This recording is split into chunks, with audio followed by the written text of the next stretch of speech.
Hi guys, welcome to Morning Talks with Rachel, and in this series we're going to be tackling different aspects to a person, different things that relate to a person, be it marriage, be it relationships, be it being a new parent, be it education, be it careers. We will tackle all those things, be it money. We'll tackle all those things, and I hope that you're gonna be here with me. So today we're going to be talking about relationships, and there are different kind of relationships. There's marriages, friendships, mom son, mom daughter, father son, father daughter, all manner of relationships, siblings, all manner of relationships. So recently I was chatting with a friend of mine, and we were discussing the way friends discuss, and tukawa tuna discuss about a couple that we both know, and how sisi watu wa nje we can see like these people are not okay, but wenye wako kwa hiyo relationship they feel like everything is okay. Like when you look at them, I don't know if they know, but they look like everything is okay. People think that toxic relationships are easy to spot. They just think about cheating, they think about like physical abuse, but it's more than that. I'm newly in marriage, but I know what is right and what is wrong, and I can see that this person is not okay. So from our talks, this is what I came up with. Let's get started. One of the biggest signs that show that you're in a toxic relationship or a manipulative one is the fact that you cannot relax around these people. You cannot relax around this person, be it your partner, your friend. You feel like you're walking on eggshells around this person. That is one of the biggest signs. You're constantly busy, you're constantly on the move. Akiingia, ukisikia tu ndio ameingia kwa nyumba, you have to like unaanza kutoatoa, unaanza kuosha vyombo, unaanza kusafisha nyumba. You don't want them to see you relaxing. You cannot be on your phone and just scrolling and this person is around. You have to keep busy. Like uwezi relax sababu either they're gonna tell you so umeshinda umefanya nini the whole day. They're gonna start asking you questions. So now you have to start pretending that you're being productive, like you're doing something. Your husband cannot go to work and come and find you on your phone, ama find you watching a series. Ukimsikia tu ndio amefika, you have to start getting busy. You have to start cooking. You have to start kukunja manguo, ufanye sijui nini. That is one of those biggest signs, and it happens unknowingly. It happens unknowingly. But when you sit down and think about these moments, you'll start to realize that siezi relax under huyu mtu. Instead of like being like relaxed and peaceful, when this person walks in, unaanza kuwa tensed. So number 2, that you have a manipulative partner and you're in a toxic relationship, is that you don't have freedom over money. It doesn't mean that they're coming to take your money, no. Especially this goes on to like this like stay-at-home wife, like housewife, if vituka hizo. So you have no control over money. Ukitaka kitu wanakuambia unataka pesa ya nini, then they go and buy you. It goes down to the essential things that you need in life. For example, kama pad. Ati babe, can I get money to go and buy myself some sanitary towel? No. Tatakuletea, ataki kupatia pesa hivi. So you have to ask permission to buy the very basic things, and financial control is the easiest way somebody can make you dependent on them. Sahi, women want to go out there to work kwa sababu gani? Men will use money to control the woman. So the woman ana feel helpless. Hata kama anateswa kwa hiyo marriage, haezi ondoka kwa sababu gani? Aondoke aende wapi? Anakaa hapo, anapigwa but haezi enda. Anafanywa all manner of things but haezi enda because ako dependent on this person. That is why in today's world, a woman wants to go to work. A woman wants to make her own money, keep her own money. And the few people that are housewives, very few ndo wana enjoy being a housewife, mwenye unapatiwa everything, you actually have your husband's cards, you can buy anything you want. It's very very few people, but many women haezi hata tumata 200 kwao, yet they have a millionaire of a husband. But hata 100 ati please saki unisaidie na 100, hawezi saidia nyumbani because hana pesa. You can't even blame these people. So huku nje people can think kwamba this mtu fulani is selfish, but ni kwamba huyu mtu hana pesa because the man is using the money to control. Another example, huku I live in Watamu. So you find young men anafuatana na mzee all because ni mzungu. And utakuja utapata this kamshosho anaweza ta slap a small boy, anamslap kijana barubaru. Anamslap kwa sababu gani? Anampatia pesa. Anamslap mbele za watu, anamtetesha mbele za watu. Mnaenda kwa supermarket, like unaona kabisa, and you see the way unaenda na mtoto anapick kitu, alafu unamwambia rudisha. A grown man anaenda anachukua kitu anaweka kwa basket, anaambiwa arudishe. Utafanya nini na si unatoa pesa? Utarudisha. Yeah, so it happens both ways. So the only thing that naezambia mtu, wewe tafuta pesa yako and be very open na story na pesa na your husband ama na your wife. Be very open. Let money be an open book like this. Kwamba tumepata pesa fulani, we need to save this, you plan around your money together. Listen to your wife, listen to your husband, and plan your money together. The number 3 sign that you should watch out for is that you have to constantly abandon your own needs to keep the peace. Most of the time, you say yes when you don't mean it. You cancel your own plans to accommodate his. You have to go by his time. You plan your life around this person. You have to do things that you don't like to make this person happy. When you find yourself in a position whereby you have to force yourself to do things to make your partner happy, trust me, you are in a manipulative relationship. One thing I tell I'm newly married, and I tell my husband that, babe, if you see me cooking for you, believe me, I have done it from the bottom of my heart. Na nikikupatia chakula hivi, I'm giving you because I love you. When you see me taking your clothes, nenda nafua, I am doing it from the bottom of my heart. Kwa sababu kama sijisikii kufanya, nitaita mama fua aje afue. And the day I will start doing things for you, feeling coerced, that is the day our love is gone.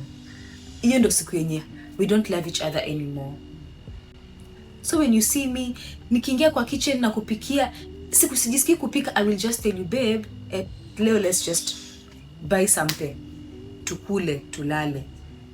But if you see me doing something for you it's out of love. And the day that I stop doing things from a point of love and nafanya from a point of coercion ama nafanya from a point of duty, that is the day mimi na wewe we don't love each other. I stopped loving you, and now I'm just doing things to keep the marriage and for our son to have both parents. I should be free enough to tell you that, babe, today is not the day. So number 4, you slowly start to lose your independence. You cannot go out without asking. You cannot go anywhere without asking. To even see your own family, mnaweza kuwa you're just 30 minutes away from your family. You cannot go visit your own family kama ujaomba ruhusa na ni akwe in the mood of telling you ni sawa, you can go. Sometimes you even feel guilty spending time with your friends. You cannot go out and have fun with your friends without your partner. You cannot do anything without involving him. You don't have any independence. If you have to go somewhere, lazima nikupeleke. You cannot go there on your own. You cannot go have fun without him feel like you have to ask for permission. Kuna ile ya kuinform kwamba I won't be around, I'll be going out to so and so place to do this and this and this and this. But in this case, you feel like you have to ask for permission, and you're an adult, you have to ask for permission to do things. Now he can either say yes or no, and you cannot say anything about it, and you feel like you're being submissive. No. Number 5, your whole life revolves around this person. And sometimes people can be so naive, you won't even know. But when you see somebody ambao life yake yote ina revolve around huyu mtu mmoja, yeye hana a life of his own a life of her own, ana revolve to around huyu mtu mmoja, that is wrong. You're supposed to, yes, we are one person, but you're supposed to have different lives. You're different identities. Yes, you're one because mmeoana, but in this you're supposed to be different people. You feel like your whole life ina revolve around their job, ina revolve around their family, ina revolve around their dreams, ina revolve around their schedule, ina revolve around their everything. Ukipanga mipango yako, you have to think of them. No. Another thing that we spoke about na beshte yangu is that in this kind of relationship, you're not allowed to have emotions. You're not allowed to get mad, even when they wrong you. Wanaona, why are you getting mad? Mbona unakasirika? You're supposed to be okay. We jua tu hapo unakuwa manipulated. I swear, mtu akikukosea unafaa kujam. You're supposed to be sad when something happens. You're supposed to be disappointed when they disappoint you. But they will do something to you ambo ina warrant that kind of reaction, but they don't expect you to get mad. When you get mad, wanaanza kuuliza mbona unakasirika. This person I expect wewe unafaa kuwa na emotions. But when it's their turn, you've hurt them. You have annoyed them, you have made them angry, and they're lashing out. But when it's your turn, that ina warrant ujam, ufai kujam. Actually, anaweza kujamisha saa hii, and then anakuongelesha the next time. They won't even give you time, basi uende kwa cool off. Hapo anakuongelesha na ana expect umjibu na heshima. Tena ukikosa kumjibu na heshima ama umnyamazishie, anajam, anasema umemdisrespect. Hiyo ni kukuwa manipulative bana. And in life, sometimes you're happy, sometimes you're sad, sometimes you're angry, sometimes you just want to cry, sometimes you're supposed to be free to express your emotions. Ufai kuwa unajikazia. No. On to the next. Let me tell you something. The first sign that mtu anataka kuanza kuabuse is them separating you from your loved ones, separating you from your friends, separating you from social media, separating you from your family, because anajua ukirelate na hawa watu watakwambia wewe that there is something wrong with you. There's something wrong with you. There's something wrong with your marriage. There's something wrong with this person that you say you love. There's something wrong that is happening between the two of you. They will tell you. So isolate from your loved ones. Ndio ikue wewe yeye ndio best friend yako, yeye ndio family member wako, yeye ndio kila kitu yani.